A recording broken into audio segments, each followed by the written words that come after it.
One day, Edward was in the shed where he lived with the other engines.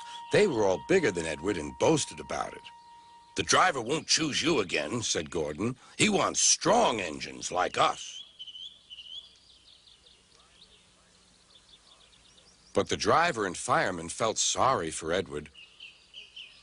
"Would you like to come out today?" "Oh, yes, please," said Edward. So they lit his fire, made lots of steam, and Edward puffed away.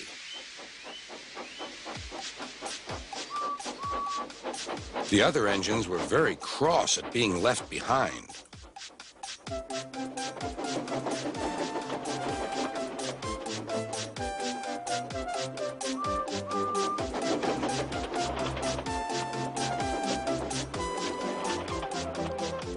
Edward worked hard all day. The coaches thought he was very kind, and the driver was very pleased.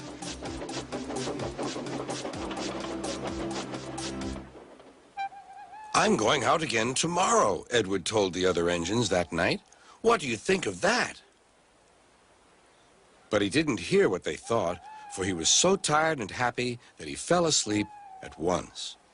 Next morning, Edward woke up to find nothing had changed. Gordon was still boasting. "You watch me, little Edward, as I rush through with the express. That will be a splendid sight for you. Goodbye, little Edward. Look out for me this afternoon."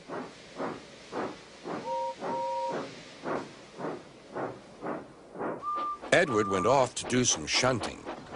He liked shunting. It was fun playing with freight cars. He would come up quietly and give them a push. Then he would stop, and the silly freight cars would go bump into each other. "Oh!" they cried. "Whatever is happening?"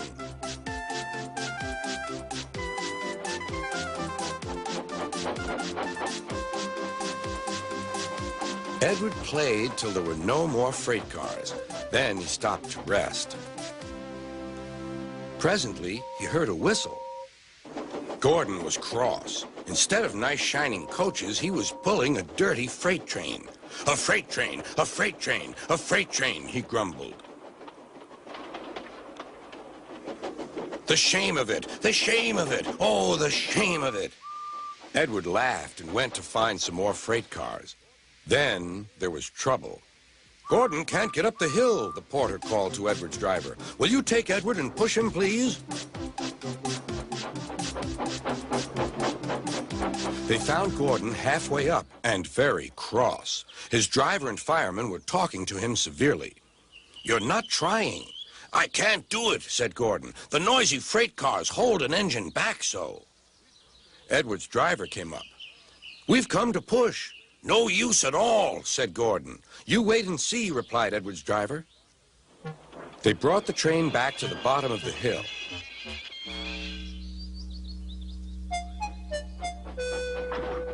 "I'm ready," said Edward. "No good," grumbled Gordon. They pulled and pushed as hard as they could.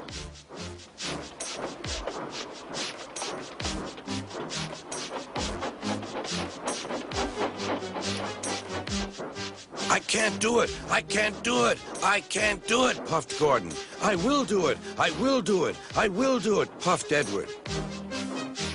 Edward pushed and puffed and puffed and pushed as hard as ever he could.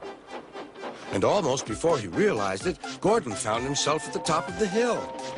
"I've done it, I've done it, I've done it," he said proudly. He forgot all about kind Edward and didn't say thank you.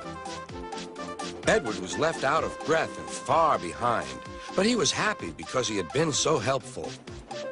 At the next station, he found that the driver and fireman were very pleased with him. The fireman gave him a nice long drink, and the driver said, "I'll get out my paint tomorrow and give you a beautiful coat of blue with red stripes. Then you'll be the smartest engine in the shed."